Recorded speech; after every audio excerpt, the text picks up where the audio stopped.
Hi, నేను Sridevi. గోరుచిక్కుడు gravy curry.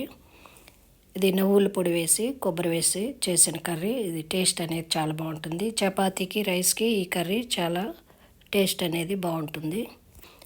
నా ఛానల్ని సబ్స్క్రైబ్ చేయండి, లైక్ చేయండి, షేర్ చేయండి. నా మిగతా వీడియోస్ని కూడా ప్లేస్ చేసి చూడండి. గోరుచిక్కుడు 1/2 కేజీ, ఆనియన్ 2, గోరుచిక్కుడు నార లేకుండా చిన్న ముక్కలుగా చేసుకొని కడిగేసి శుభ్రంగా పక్కన పెట్టుకోవాలి. ఆనియన్ కూడా కట్ చేసి రెడీ చేసుకోవాలి. స్టవ్ వెలిగించుకొని కుక్కర్ పెట్టి అందులో ఆయిల్ ఒక 3 స్పూన్లు, పోపు గింజలు, ఆవాలు, మినపప్పు, పచ్చిశనగపప్పు,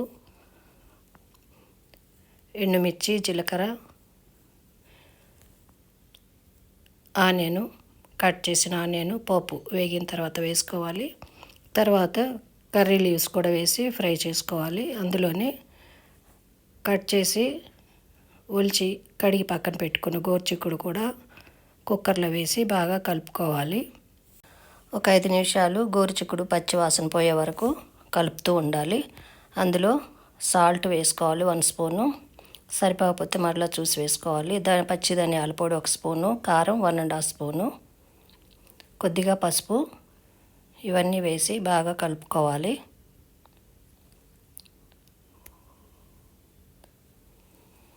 తర్వాత చిన్న గ్లాస్తో వాటర్ వేసి ఒక 1/2 గ్లాస్ వాటర్ వేసి కుక్కర్ మూత పెట్టి 1 విజిల్ వచ్చిన తర్వాత స్టవ్ ఆపేసుకోవాలి.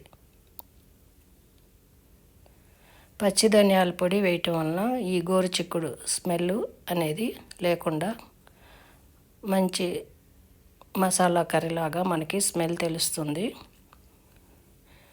1 విజిల్ వచ్చింది, స్టవ్ ఆపేసాను. తెల్ల నువ్వులు ఒక 2 స్పూన్లు తీసుకొని ఫ్రై చేసుకోవాలి. స్టవ్ వెలిగించి కడాయి పెట్టి మీడియం ఫ్లేమ్లో పెట్టుకొని మాడకుండా ఈ నువ్వుల్ని ఫ్రై చేసుకోవాలి.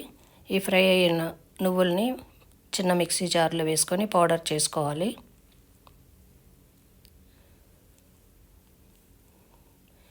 ఇలా పొడి అయిన తెల్ల నువ్వుల పొడిని పక్కన పెట్టుకోవాలి.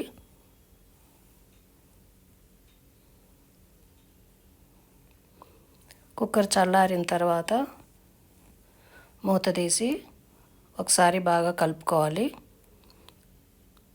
వాటర్ ఎక్కువ లేదు. మరలా స్టవ్ వెలిగించి కుక్కర్ని స్టవ్ మీద పెట్టేసి అందులో ఈ నువ్వుల పొడి సాల్ట్ సరిపోకపోతే చూసి వేసుకోవాలి. సాల్ట్ సరిపోలేదని ఇంకో స్పూన్ వేసాను. పౌడర్ చేసుకున్న నువ్వుల పొడి కూడా వేసి కలుపుకోవాలి కుక్కర్లో.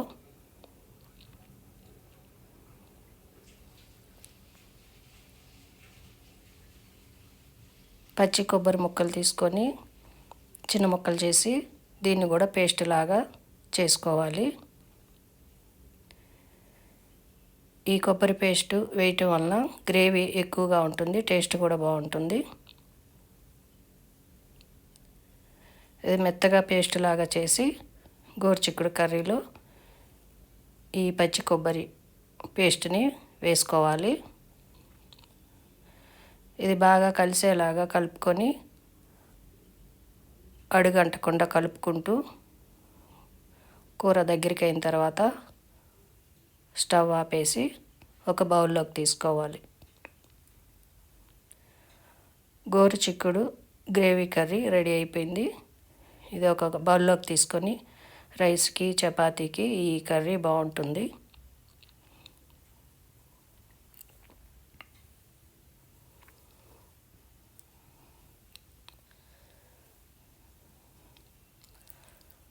స్టవ్ ఆపేసాను.